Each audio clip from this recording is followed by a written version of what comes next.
Kia ora folks, this is a quick comparison of a couple of webcams. This one is the A4Tech and the number is a PK925H. Not very memorable, so I had to write that down. I think it looks pretty good. It's at one arm's length of one of my arms away, and the contrast, it's very contrasty. The blacks of my jacket are really dark. The white areas are very brightly exposed, so it's quite high contrasty, but I think quite usable. Looks quite good. That's compared to a webcam from Kmart. This is an Anko brand webcam.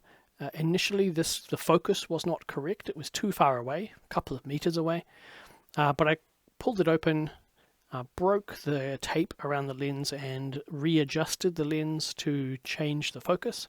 Now I think it's nice and sharp, but unfortunately it's got a visible delay. So at 1920 by 1080, it struggles to process the signal fast enough to keep up, compared to the A4Tech, which does not seem to have that problem at all.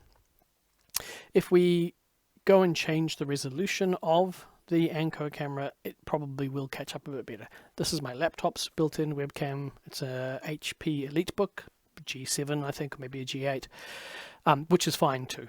The colors on this particular webcam I don't like as much, but everything else about it is fine. I would not have bothered with a webcam, except I wanted to be able to take photos of students for student ID photos by turning the webcam around to face away from the screen, which I cannot do with a built-in laptop webcam. Otherwise, this webcam is actually fine. So let's have a quick look at the Anko. I think if I change the resolution down, it reduces some of that delay. So let's drop it down to 1280 by 720. Does that look any better? Maybe not. Maybe it's the same. Let's try a different format. At this resolution, you can go to YU/Y2, so maybe that would affect the picture quality, but maybe not the delay. Still doesn't look great. One last thing to try then is going to be, it's got MJPEG and H.264. I think MJPEG is the least delay on this particular camera. So this is at 1280 by 720 with MJPEG, and it's starting to look acceptable. I'm not noticing the delay as much. Still a slight delay, but compared to the A4Tech, it's closer, considerably closer. Would I use this Kmart webcam? Probably only for photos. I think it's nice and sharp and has good color for photos. So for student ID photos where I want to turn the camera around, it's going to be fine.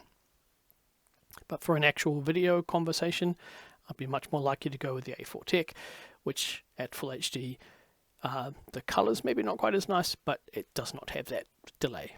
And actually, if I was having a video conversation, I would most likely just use the laptop's built-in webcam.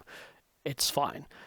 I only got these to test them out for spinning them around to take photos of people using my laptop to be able to take basic ID photos of lots of people in one go.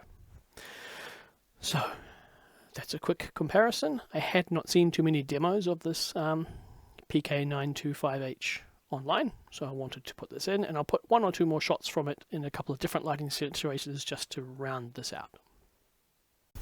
And here's one more little test.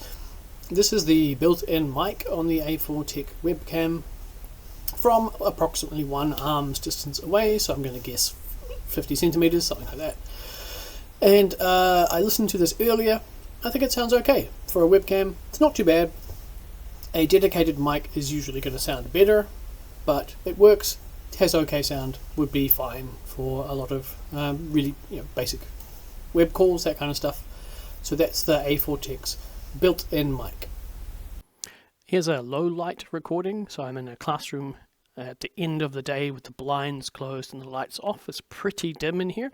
You can see there's quite a lot of noise going on, but it's actually pretty good. It's able to bump up the exposure. It's a reasonably dim classroom, and there's a blind right in front of me.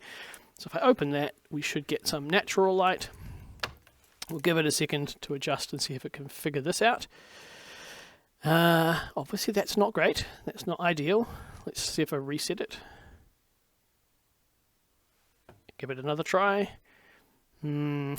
Yeah, so this happened once with another camera as well, which is why I wanted to do this particular test.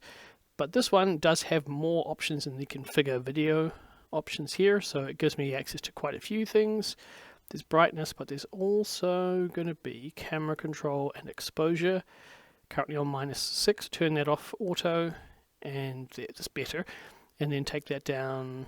Okay, yeah, great. So we can have access to the exposure in the properties of OBS, and that allows us to bring that exposure down to something more sensible. That's actually only -7, to do one step down from where it would have been by default at -6, but on auto it then struggles because the background is too dark. But one can take it off auto exposure, put it into manual exposure, fine tune that to here, maybe even come down one more, and then go back and kind of fiddle with brightness and stuff from there. So it has those controls available in the control settings here, which means that, I mean, that doesn't seem like it should be a surprising thing, but I do own another webcam that did not have access to exposure. The exposure was locked, and it did the same thing of massively overexposing and not being able to be adjusted.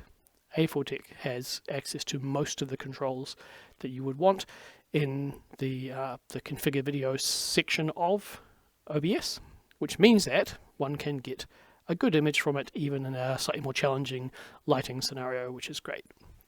The only thing I think with this camera is a weakness is there's a softness to the image which is not focus, which makes me wonder if it is actually a sneaky 720 webcam that upscales to 1080 before sending the signal to the computer. The signal comes in at 1080p, but it looks very similar to a lot of other webcams at their 1280 by 720 setting in terms of how sharp it is. It's fine, it's absolutely fine, but I wonder if it is natively 1080 or upscaled 1080. It just has a look of being a tiny bit soft. But if you're in a lighting situation like this where it's very dark behind you and there's a big light source in front of you, which you might be if you're setting up your lights, maybe you've got some RGB going on in the background, that kind of stuff, you can go into configure video, take camera control off auto, and you'll be fine. If you put it back onto auto, that's less good, so it's nice to have that manual control. Okay, that's the one thing I really wanted to check. Ka kite anō. See you later.